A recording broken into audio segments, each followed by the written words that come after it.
एक महिला डॉक्टर जो एक मरीज की सर्जरी कर रही थी ने अपनी स्केलपेल कूड़ेदान में फेंक दी और फिर आराम से रेडियो कैलिस्थेनिक्स करने लगी।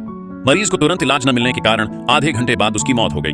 देखने वाले सभी लोग हैरान थे और उस महिला की चिकित्सा नैतिकता की कमी के लिए उसे कोस रहे थे। उसने एक अच्छी खासी जिंदगी बर्बाद कर दी थी। हालांकि ऐसा नहीं था। लड़की द्वारा किए गए हर सर्जिकल मूव की उसकी छोटी बहन ने आसानी से नकल की। पता चला कि अपने पिछले जन्म में लड़की ने ट्यूमर लक्षित अवरोधकों पर एक शोध पत्र तैयार करने के लिए 3 महीने तक दिन रात मेहनत की थी। अप्रत्याशित रूप से जिस दिन उसे पुरस्कार मिला उसी दिन उसकी छोटी बहन ने भी एक कॉपी तैयार कर ली।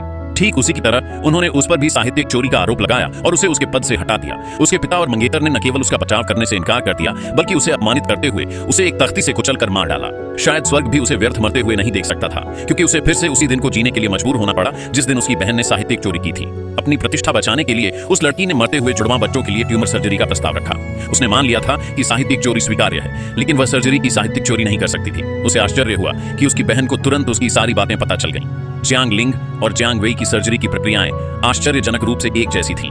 असंभव। दोनों सर्जरी के अलग अलग रास्ते और इस्तेमाल की गई विधियों ने सभी को यह कहने पर मजबूर कर दिया कि लड़की ने फिर से अपनी छोटी बहन की साहित्यिक चोरी की है। लड़की साहित्यिक चोरी का आरोप नहीं लगाना चाहती थी। उसने दर्शकों की ओर देखा और देखा कि उसके मंगेतर की नजरें उसकी छोटी बहन पर लगातार टिकी हुई थी।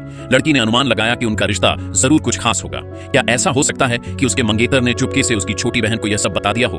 उसे अपनी माँ की बचपन की सलाह याद आ गई, चाहे कुछ भी हो जाए अपना संयम कभी मत खोना। इसलिए उसने इस बीमारी के इलाज के लिए अपनी खुद की तितली पंख जैसी आइसोलेशन सिवनी तकनीक इस्तेमाल करने का फैसला किया।